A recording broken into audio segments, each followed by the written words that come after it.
Do aggressive mountain lions need to be killed? Should people just continue to attempt to avoid them? Or should we be focusing on the loss of human life?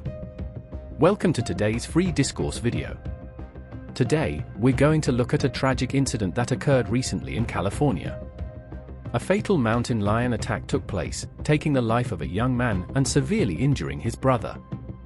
How can we ensure our safety while respecting the natural habitats of wild animals? And how can communities come together to support those affected by such tragedies? Picture this. Taylen and Wyatt Brooks, two brothers, set out on a hunting trip near Georgetown, California, in search of shed antlers. Little did they know that their adventure would take a terrifying turn. As they encountered a mountain lion, they attempted to frighten it away, raising their hands and shouting. Despite their efforts, tragedy struck when the lion attacked, fatally injuring Taylen and leaving Wyatt with severe facial injuries.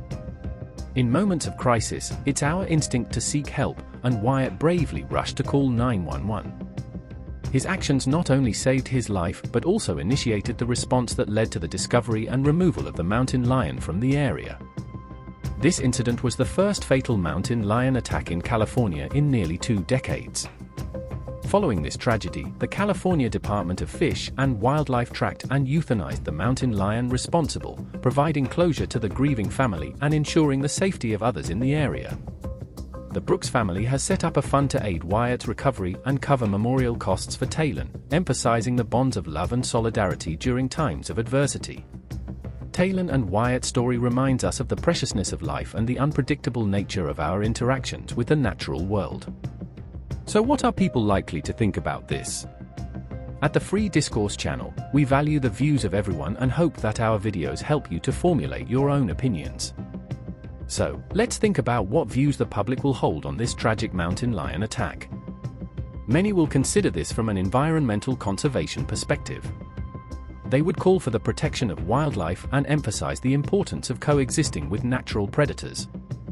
From this viewpoint, the mountain lion was simply acting on its instincts, seeking food in its natural habitat. These people would be concerned over the killing of the mountain lion, saying that humans should exercise caution and respect the territories of wild animals. They would emphasize the need for humans to adapt to living alongside wildlife rather than resorting to lethal measures when conflicts arise. On the other hand, there will be those who prioritize public safety and human protection above all else. They would view the killing of the mountain lion as a tragic but necessary consequence of ensuring the safety of humans in areas where wildlife may pose a threat. These people would argue that the mountain lion posed a continued risk to human life and that its euthanization was a justified preventive measure.